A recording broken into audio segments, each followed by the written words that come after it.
এবার সামাজিক যোগাযোগ মাধ্যম ফেসবুকে প্রবাসী সাংবাদিক ইলিয়াস হোসেনকে উপদেষ্টা বানানোর দাবি উঠেছে। সম্প্রতি ফেসবুকে একটি ফটোকার্ড আকারে দাবি প্রচার করা হয়েছে। বৈষম্য বিরোধী ছাত্র আন্দোলনের সমন্বয়ক সার্জিস আলম বলেছেন, ইলিয়াসকে উপদেষ্টা বানালে কেউ দালালি করার সুযোগ পেত না। তবে কি উপদেষ্টা হতে চলেছে সাংবাদিক ইলিয়াস হোসেন? এমন প্রশ্নই ঘুরছে নেটিজেনদের মনে।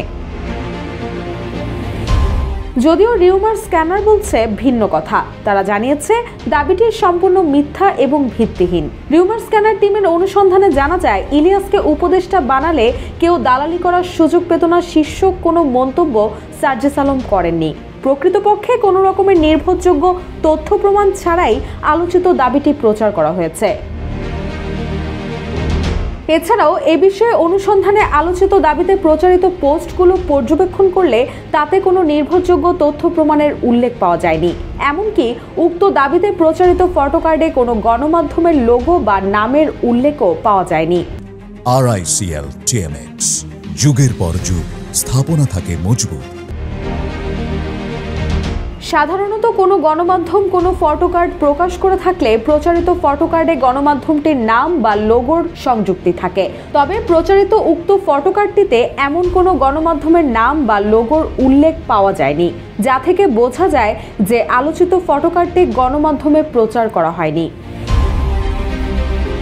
এদিকে সার্জিস আলম তার ফেসবুক অ্যাকাউন্ট থেকে নিয়মিতভাবে নানা তথ্য মতামত জানিয়ে থাকেন। তবে সার্জিস আলমের ফেসবুক অ্যাকাউন্ট পর্যবেক্ষণ করলেও আলোচিত দাবিটির সপক্ষে কোনো পোস্ট পাওয়া যায়নি।